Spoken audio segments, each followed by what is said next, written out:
Super. Vamos a dar comienzo entonces a la sesión 12 sobre insuficiencia renal aguda. Es la penúltima sesión antes de su solemne, así que si tienen dudas al final de esta, podemos quedarnos un ratito conversando. Y si no, recolectar la mayor cantidad de dudas para la siguiente semana y así quedan preparados totalmente para la última solemne. ¿Ya? Dudas me las pueden mandar al formulario o vía correo y las incluyo dentro de la siguiente sesión. Voy a tomar algunos pendientes que teníamos de las sesiones anteriores. Primero en relación a la insulinoresistencia, que algunos preguntaban cómo podíamos evaluar TANER5 si es que las referencias entregadas no se encontraba. Y las tutoras me entregaron estas dos referencias, una de una investigación y otra de otra profesional. Según la última investigación de Raquel Burrows, nos dice que 1 sobre 3.3, entre tan de 3 a 5, podría corresponder a un diagnóstico de insulinoresistencia. O Salesa Balja, que dice que ella le ha visto casos desde 2.6 de OMA, también podría orientar hacia este diagnóstico y según las referencias que ella manejaba, también decía que podía ser a partir de 3. ¿Ya? Cualquiera de esas referencias entonces sería útil manejar para el diagnóstico de insulinoresistencia. En lo que era diabetes quedaba pendiente ver las acciones de la insulina. Así que les agregué dos cuadros. Aquí lo importante, además del minuto en que uno debe de inyectar la insulina, manejar eso según la que esté utilizando el usuario, es en qué minuto tienen su acción máxima. Porque en el minuto de acción máxima, donde hay más cantidad de esta insulina sintética en el organismo, es donde nosotros debiésemos orientar hacia algún tipo de consumo para evitar una hipoglicemia y descompensación por eso. ¿De acuerdo? Este es el que también nos entrega la guía de clínica del MinSal, en donde les comenta todas las insulinas que están comercializadas en Chile y en este caso cuánto demoraba lo mismo en hacer su acción inicial y cuánto era lo máximo que demoraba finalmente su pic. ¿De acuerdo? Algunos valores que ojalá pudiesen manejar para los pacientes diabéticos en saber cuándo estaban compensados. El de la izquierda es de GES. Los que maneja la guía clínica de diabetes son distintos a la de GES, pero no dejarían de ser igual de válidos para compensaciones, ¿ya? Y otros factores de riesgo que hay que considerar dentro de la dietoterapia para los diabéticos, por el riesgo cardiovascular que contiene, ¿ya? ¿Alguna duda que usted tenga pendiente en relación al caso clínico anterior? Donde evaluamos diabetes e insulinoresistencia. Perdón, diabetes e insuficiencia cardíaca. Ok, entonces vamos de lleno hacia insuficiencia renal. Para continuar haciendo esta integración de patología, nosotros la semana pasada habíamos quedado en esta parte, ¿cierto? Donde habíamos dicho que a través de la esteatosis pancreática podíamos llegar entonces a un cuadro de diabetes o desde una descompensación de la insulinoresistencia llegar al cuadro entonces de diabetes tipo 2, ¿cierto? Y agregué las tres complicaciones iniciales asociadas a nefropatía, retinopatía y pie diabético. Es de esta forma que la diabetes, tanto como la hipertensión, son los principales factores para que empiece a disminuir la masa de nefronas y disminuir la tasa de filtración glomerular. Cuando eso ocurre es lo que nosotros antiguamente llamábamos una insuficiencia renal, ¿ya? Donde disminuye la capacidad entonces de filtración para eliminar la cantidad de desechos normales del organismo. Actualmente esto se llama lesión renal aguda, ¿ya? Puede tener 4 complicaciones inmediatas, que sería uremia, acidosis metabólica, un desbalance hidroelectrolítico, el estrés fisiológico propio de inflamación y estrés oxidativo. Si es que nos ubicamos netamente en lo que es el balance electrolítico y de líquidos, las principales minerales que van a verse involucrados en esto son el potasio y el sodio, ocurriendo posiblemente una hiperpotasemia, una mayor reabsorción de sodio y dentro de unos componentes de desecho que en este caso son la creatina y urea en plasma. ¿De acuerdo? Eso también puede verse alterado. Por la reabsorción de sodio es donde nosotros mayoritariamente vamos a influir en aumentar la presión dentro del glomérulo de la nefrona y esto va a aumentar entonces la filtración de proteínas plasmáticas hacia lo que finalmente va a ser la orina, provocando entonces las proteinurias. La hiperfosfemia como tal, cuando existe acumulación de fósforo, son en las etapas más graves de las lesiones renales, generalmente cuando también son crónicas. Por más que no le haya llegado dentro del cuello patológico, puede ser un nutriente crítico dentro de esto, al ser el desecho de las proteínas. ¿De acuerdo? Con esa introducción vamos entonces a lo que son las lesiones renales como tal. Riñón como función, recordemos, es el que mantiene el equilibrio de agua, electrolitos y solutos orgánicos y filtra entonces la sangre y finalmente modifica o reabsorbe o secreta cosas para que esto finalmente se transforme en una orina. Diariamente tenemos alrededor de excreción de 1.5 litros de orina y dentro de los desechos más comunes que tiene el riñón está la urea, la creatinina, el ácido úrico y algunas toxinas o amoníaco, etc. Cuando empieza a disminuir la tasa de filtración, estos tres ejes se ven en desequilibrio, pero finalmente la excreción de desecho. Cuando es incapaz de eliminar normalmente los desechos que luego se empiezan a acumular en sangre, eso se denomina azoemia, por si lo leen en alguna ficha clínica, y es lo que finalmente nosotros denominamos insuficiencia renal, que es la incapacidad entonces de excretar la carga diaria de desechos. Bienvenida. ¿De acuerdo? Agregué algunas imágenes en cuanto a lo que es la fisiología del riñón de forma normal y la fisiopatología en base a las hormonas que empiezan a actuar. Este es el resumen de los resúmenes que les quise hacer. Esto es un nefrón, recordando que tiene glomérulos y distintos túbulos que van a ir reabsorbiendo o secretando ciertas sustancias para producir finalmente la orina. Además de eso, a nivel de nefrón, es capaz de unirse a distintas hormonas que las marqué en negrito, la antidiurética, angiotensina 2 o la aldosterona, para permitir secretar o reabsorber ciertas cosas, además de que en algunas partes de este glomérulo se sintetizan ciertas otras hormonas, ¿cierto? Existe alrededor de 1 millón de cada una de estas nefronas alrededor de cada riñón, ¿ya? Aquí simplemente a modo de recordatorio, en los distintos lados donde influye tanto el transporte de cloro y sodio, también de desechos como urea y ciertos solutos o agua. ¿En qué lugar de la nefrona van transportándose? ¿Ya? Esto lo puse para que fuera más fácil ver los distintos canales. ¿Y en qué lugar empieza también a influir entonces el potasio?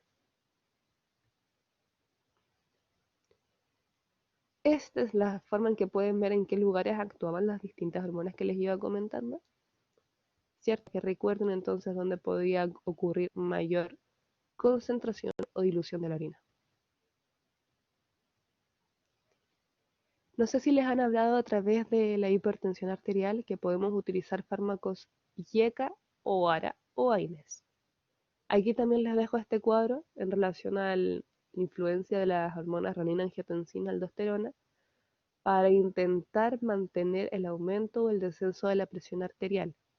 Y aquí les explica entonces en qué nivel del glomérulo actuaban estos fármacos de hipertensión arterial para que estas modificaciones pudiesen ocurrir en el cuerpo, ¿ya?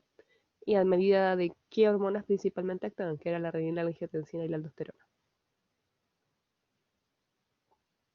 Eso a modo de resumen de cómo actúa un riñón normalmente. Ahora, cuando ocurre una lesión renal, antiguamente, como les dije, llamado insuficiencia renal aguda, es una disminución brusca de la tasa de filtración glomerular, o TFG, que es lo que medimos en el nivel bioquímico conjunto a la creatinina, ¿cierto? Se clasifican tres grupos dependiendo del lugar de lesión que ocurra esto. a nivel prerrenal, intrínseco o postrenal. Y lo que se intenta evaluar bioquímicamente es el BUN y la creatinina para saber dónde se localiza el daño. Una vez ubicado el lugar del daño y tratar con medicamentos y con la dietoterapia respectiva, en 2 semanas se puede lograr corregir la tasa de filtración glomerular y entonces salir del cuadro de lesión renal aguda. Cuando hablamos de cronicidad, es principalmente causada por la hipertensión arterial y por la diabetes, ¿ya? Y en ambos casos, que son las dos principales patologías que nos pueden llevar a una lesión renal crónica, el 60% de esos casos que comienzan por estas patologías se dice que van a comenzar diálisis, ¿ya? La evolución y complicaciones más comunes de esta patología, al comienzo un usuario que tiene una lesión renal aguda no logra manifestar físicamente ciertos síntomas importantes, pero a medida que esto se empieza a manifestar en el tiempo, pueden encontrar cierto cansancio, dolor de cabeza o malestar físico. Un malestar que puede ser tanto de espalda como irradiado hacia abdomen, ¿ya? No es cuando existe algún tipo de inflamación o lesión a nivel de riñones, no hay un lugar específico de dolor, ¿ya? Si progresa, puede empezar a orinar con mayor o menor frecuencia, perder el apetito y ocurrir diarrea, náuseas o vómito. Cuando se hace crónica la enfermedad es cuando podemos también encontrar deficiencias de hierro. La tasa de filtración glomerular, como yo les adelantaba, es que nos va a decir en qué estadio o etapa de daño renal o lesión renal se encuentra el usuario, ¿ya? Y esto se evalúa como están los puntos de cortes aquí descritos en la tabla, en qué minutos va a ser necesario diálisis o cuándo se hace algún otro tipo de modificación.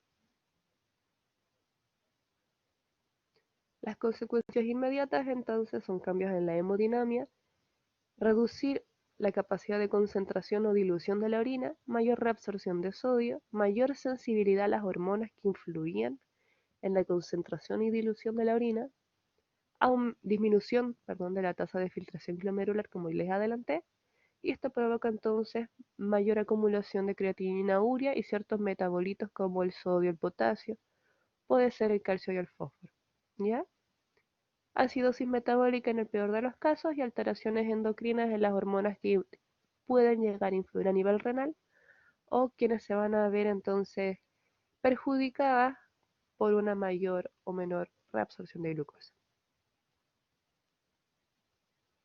Esto es para quien le interesa saber el manejo clínico a nivel de atención primaria, cómo empiezan a hacerse las derivaciones de los casos de lesión renal. ¿Qué se hace en estos casos y cómo vamos a hacerlo? Esta es una guía que les entrego intentando hacer la mayor cantidad de prevención posible. Incluso es útil en pacientes crónicos, ¿ya? Cuando tenemos un daño renal muy severo, nosotros podemos educar al usuario en la técnica de desmineralización de alimentos, en cual consiste en que uno remoja los alimentos, va cambiando el agua de remojo 12 horas antes y luego aplica doble cocción a los alimentos también para intentar desmineralizarlos. Lo esencial es disminuir el consumo de sodio, ¿cierto? O disminuir a 3 gramos de sal máximo como evento preventivo, si es que no existe una lesión renal mayor. Restricción proteica, en el caso de pediatría esto no lo dice la referencia, pero en general tiene beneficios que se los voy a comentar. Pero al menos entregar un 50 a un 60% de alto valor biológico. Si es que el daño renal progresa o se complica, puede ser recién incluso intentar restringir la cantidad de líquidos, fósforo y potasio, ¿ya? Es personalizada y específico a cada usuario nuevamente, dependiendo bioquímicamente que veamos que está alterado. Dentro de recomendaciones nutricionales, siempre hay que prevenir una malnutrición energético-proteica y reponer las pérdidas a través de orina, ¿cierto? Disminuir la acumulación de toxinas urémicas, que podrían llevar a hacer una alteración neurológica. Evitar la progresión del daño renal, principalmente a través de minerales como el sodio, el fósforo y el potasio. Aquí el fósforo, les voy a comentar en los lados izquierdos distintas referencias que encontré en relación a pediatría, porque el fósforo siempre habla de limitar si es necesario y solo en grados de casos de hiperfosfemia recién restringirlo en valores puntuales, ¿ya? Pero va a criterio de cada uno de ustedes si es que quieren restringirlo inmediatamente a modo de prevención, ¿ya? Y en los casos más complicados, prevenir el hiperparatiroidismo secundario, que podría entonces aquí llegar a ser esencial tomar en consideración al calcio, al fósforo y a la vitamina D. Entonces, ¿qué nos dice primero la referencia de Krauss? Que las proteínas se mantienen entre valores 0.8 a 1, pero del peso corporal y a medida que vemos evolución en la tasa de filtración glomerular hacia la normalidad, ir aumentando estos rangos y siempre entregando al menos 60% de las proteínas en alto valor biológico. Las calorías sugieren entregar un hipercalórico.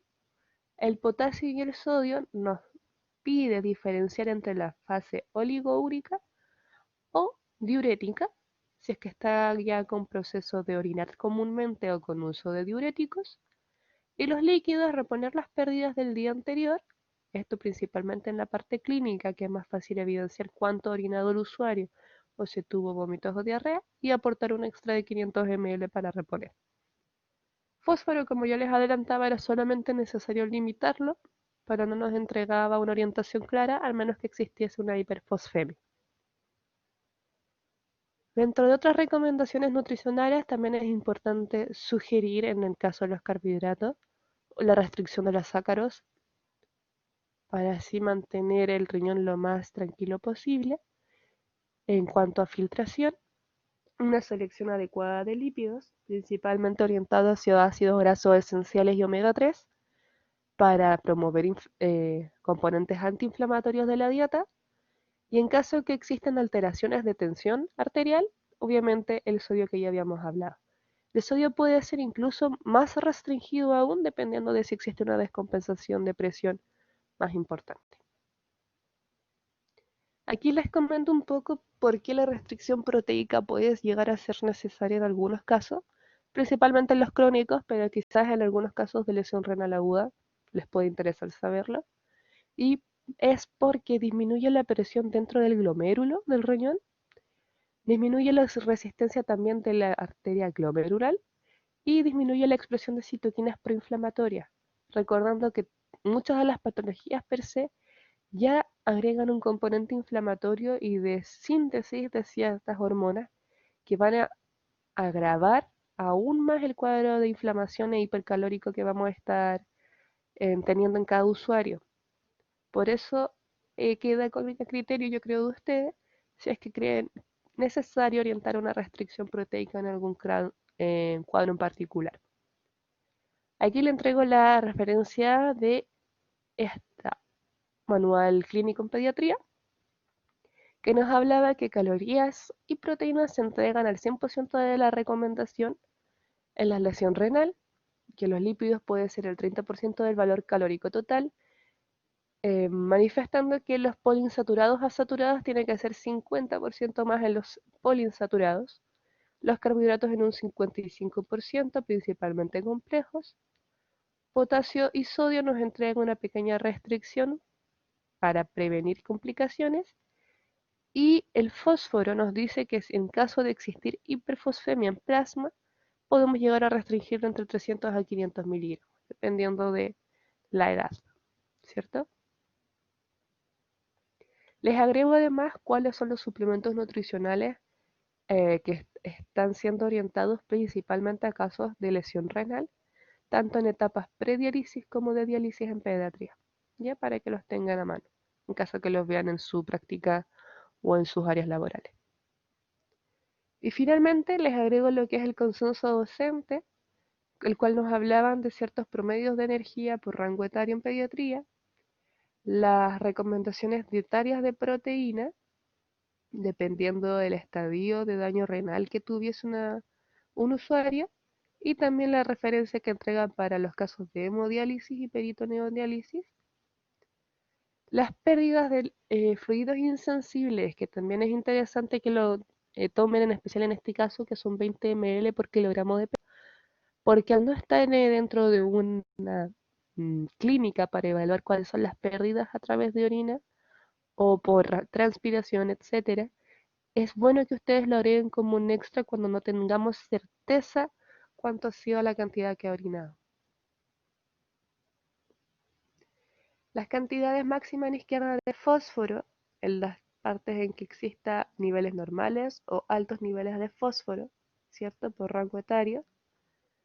Los de calcio también, para los distintos grados de lesión renal o los límites superiores para niños sanos o lo que se recomienda por edad.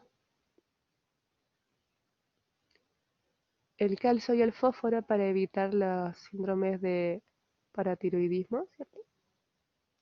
Y finalmente, en niños sanos es el que está aquí abajo, el grande, en columna, en la cantidad de sodio, cloro y potasio.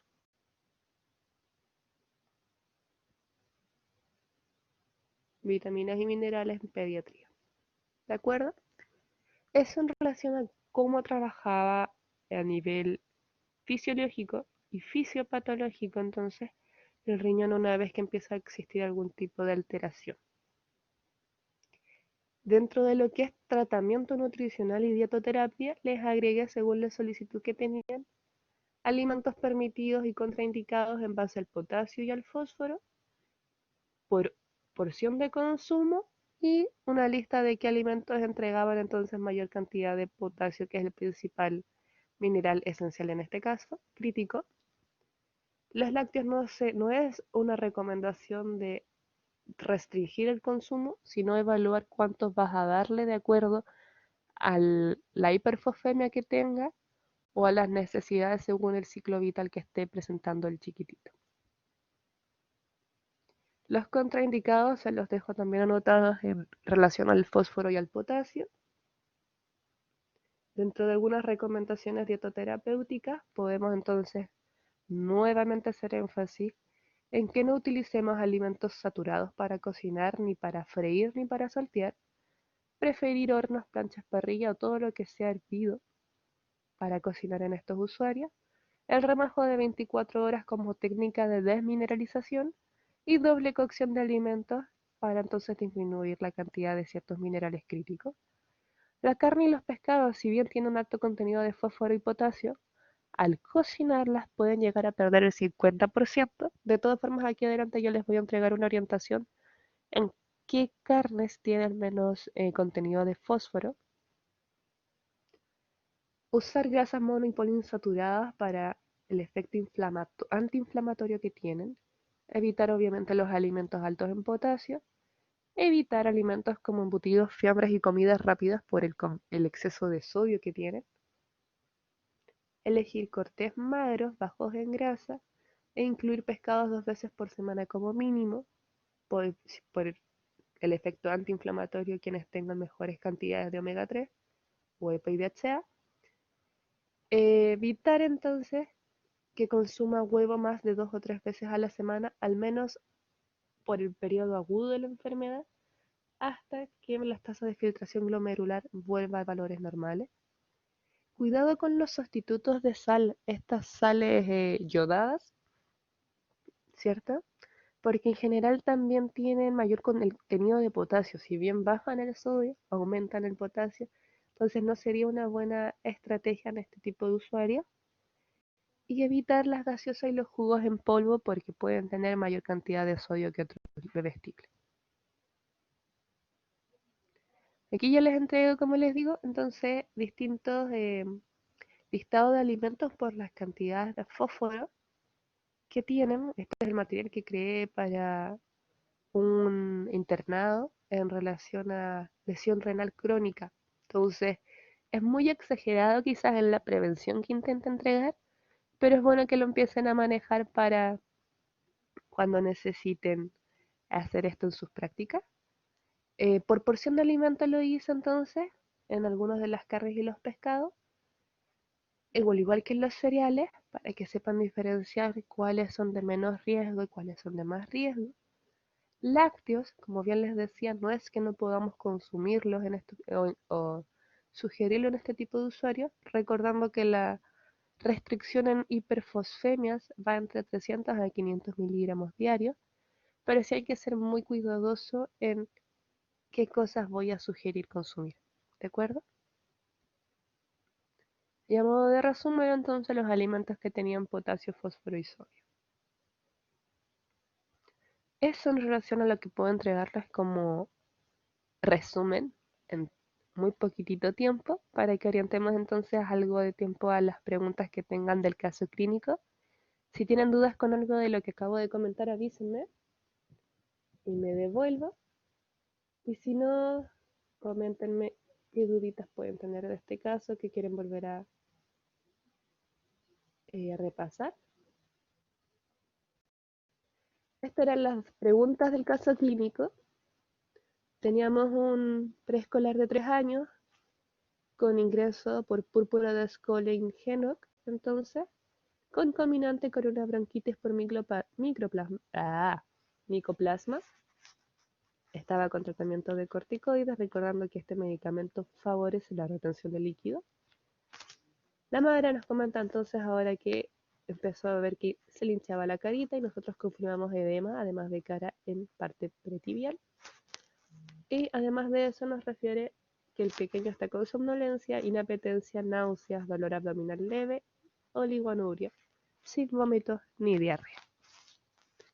El diagnóstico actual es síndrome purpúrico, antecedentes de una bronquitis por micoplasma y glomerulonefritis aguda, por lo cual además se le entrega un diurético. Nos entregan 2 pesos para trabajar. El peso de balanza, que nosotros lo tenemos que desestimar cuando vemos que un usuario está con edema, y también nos entregan inmediatamente entonces un peso seco aproximado. ¿Ustedes sabrían cómo orientar una estimación de peso en usuarios con edema cuando les toque evaluar alguno, sea por lesión, hipertensión o insuficiencia cardíaca? En general, cuando se presenten frente a usuarios con estas condiciones, es bueno que utilicen la balanza, pero no que sea esa medida el valor antropométrico para estimar el estado nutricional, sino que se utilice como un valor de referencia.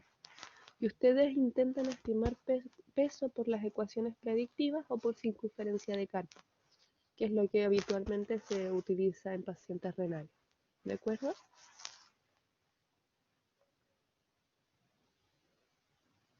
Lo que les quería comentar en relación al síndrome de Schollin-Henoch, por ejemplo, era esto.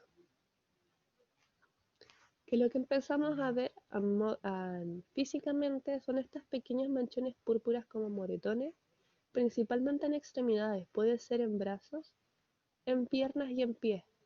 Ocurre principalmente en pacientes pediátricos asociado en general post-tratamiento por medicamento que haya involucrado mayor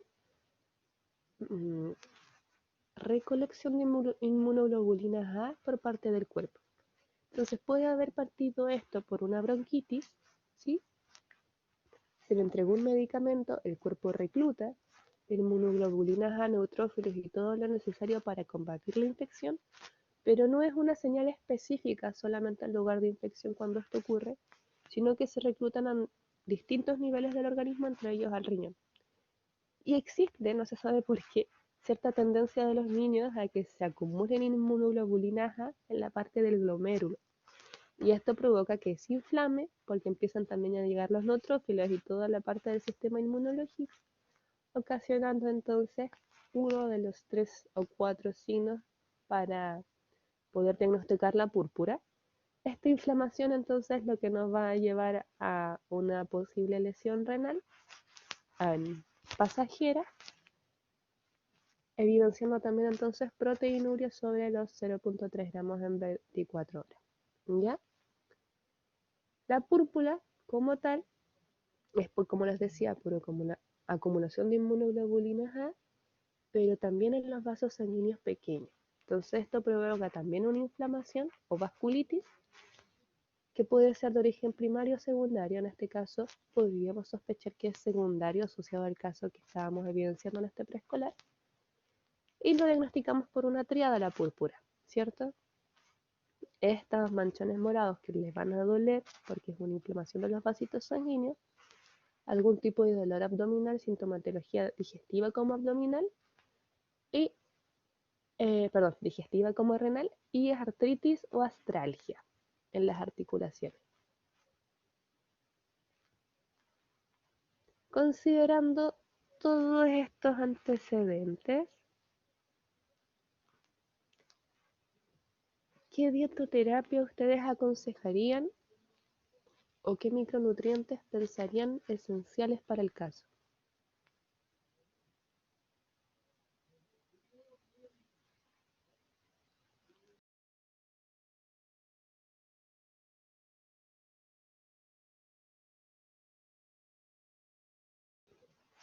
Me habían comentado en otras secciones que ustedes habían evaluado para el requerimiento utilizar peso seco. ¿Ustedes también utilizaron peso seco?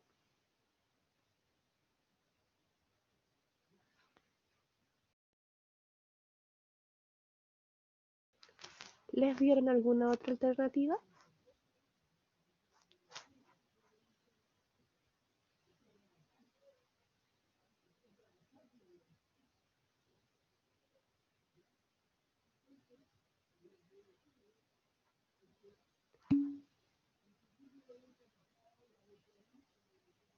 Perfecto. También otra opción es que ustedes pudiesen usar peso ideal para, en este caso, evaluado por peso tallo. También es válido según las referencias. ¿Ya? Yo tenía un pequeño, voy a hablarlo con las tutoras, consulta en relación a eso porque el peso seco hasta donde yo tengo entendido es solamente útil para evaluación antropométrica, porque sabemos que un peso con edema, si bien es útil saber el peso, no para valores de evaluación nutricional, sino como para datos de estudio y evaluar si este peso se va modificando a lo largo de los días. Em, Se utiliza para eso el peso seco, pero no como valor para estimar requerimiento, ¿ya? Pero de todas formas les voy a mandar el consenso y la respuesta ahora en la tarde. Entonces, ustedes utilizaron el peso seco. ¿Qué nutrientes utilizaron como críticos dentro de estos casos?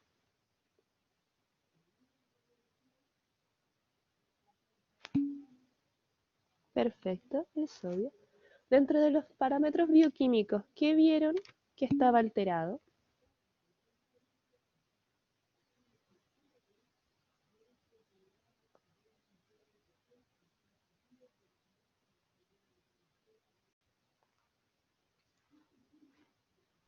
Evaluamos que existía una hematuria, una proteinuria, el potasio elevado, ¿cierto? La creatina, perfecto. Y el fósforo se los entregaron como valor normal o elevado.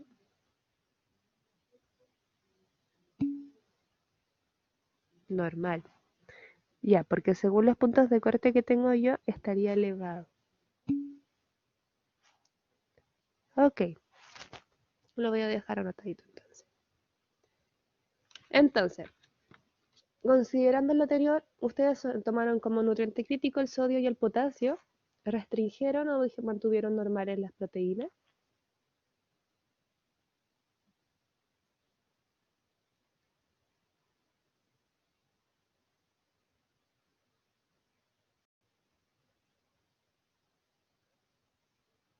¿Y en cuánto limitaron el sodio?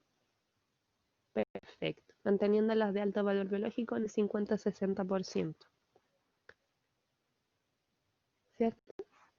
Restricción de sodio entonces y selección de ácidos grasos esenciales, disminuido en los saturados.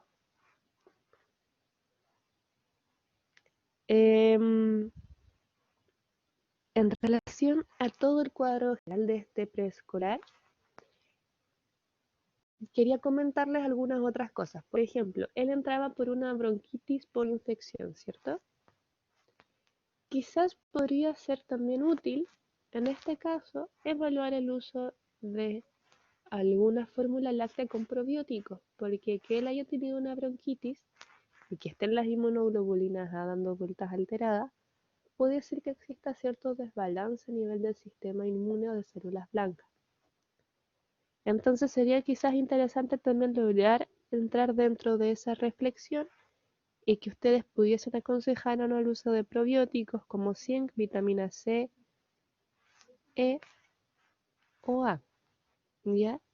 Además de que muchas de ellas van a también orientar hacia disminuir la cantidad de estrés oxidativo que hay, tienen, por ejemplo, el zinc también función de aumentar el apetito, favorecer que exista entonces mayor apetencia por la parte de este preescolar y todas las que les acabo de nombrar, además de favorecer el sistema inmune.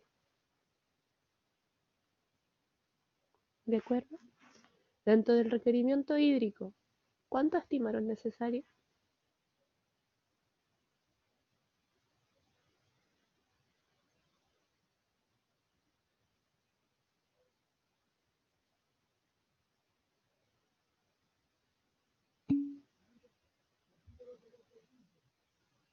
¿Por qué?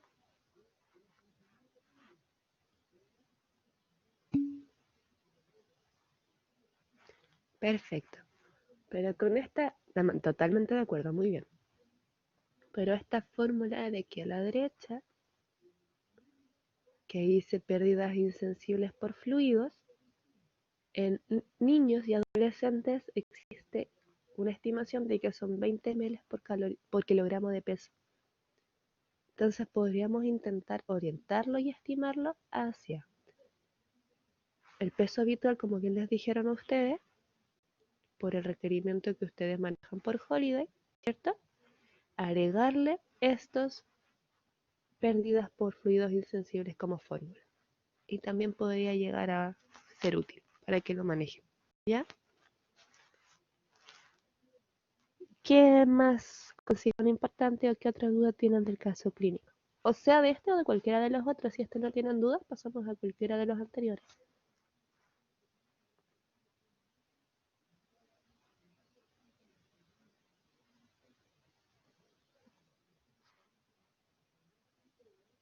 ¿Alguna duda en particular con este caso de aquí?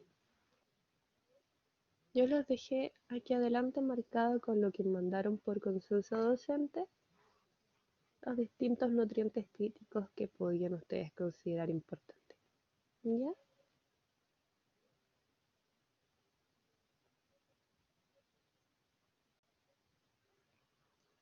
Si es que no tienen duda, dejamos esta sesión hasta aquí. Si es que alguna quiere quedarse para consultar dudas, bienvenido sea. La otra semana es nuestra última sesión previa a la solemne, así que si tienen cualquier otro tipo de dudas vía mail o a través de este enlace, me las dejan y las retomamos de forma anónima, obviamente, antes de la siguiente sesión. La fórmula, sí.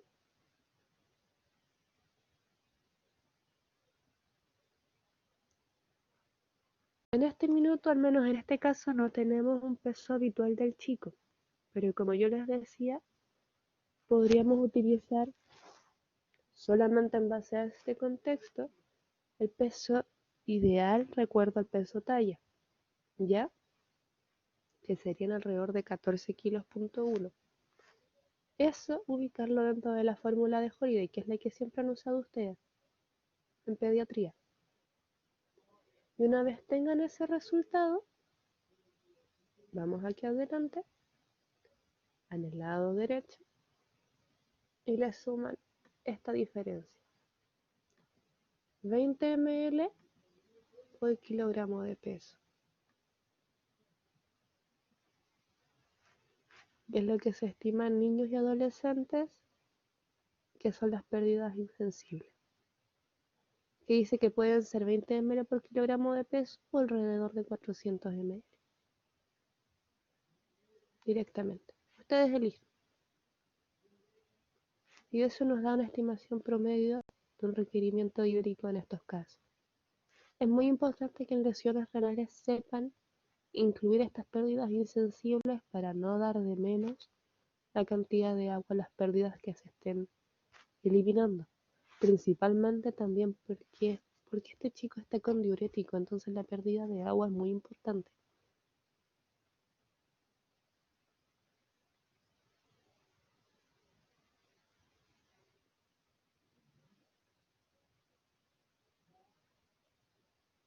¿Se entiende, Andrea?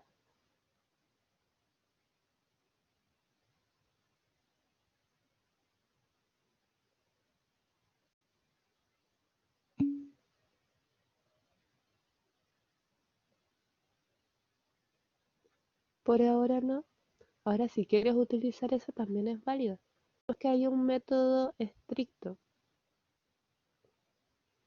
Depende obviamente en cada uno de los casos contexto.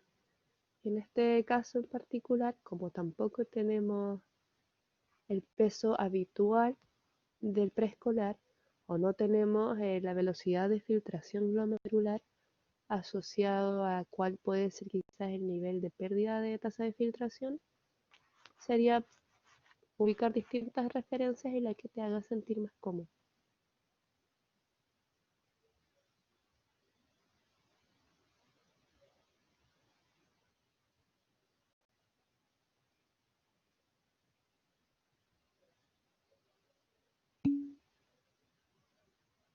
De nada. ¿Algún otro tipo de duda con este caso de los anteriores?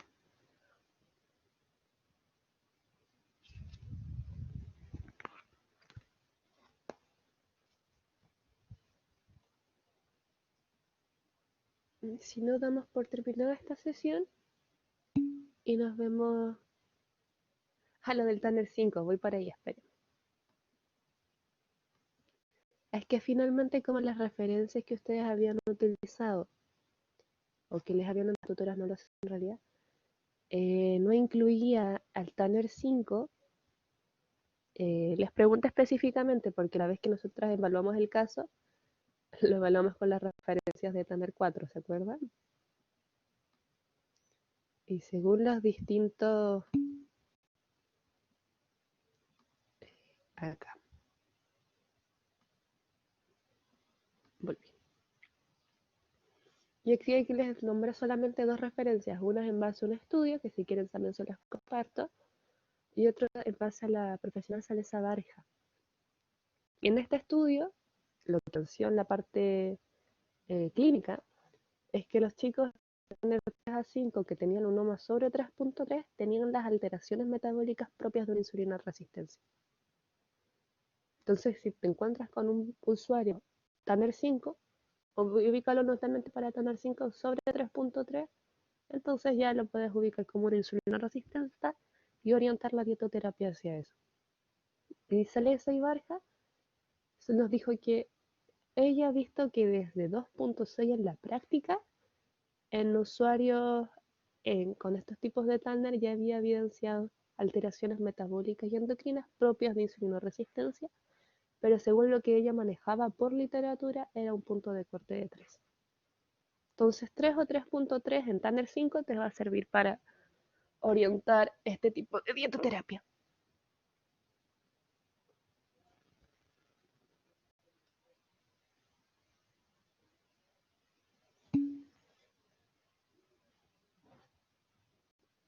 ¿Ya? Perfecto. Entonces cualquier cosita nos estamos viendo dentro de la otra sesión, menos que tenga acá algún otro tipo.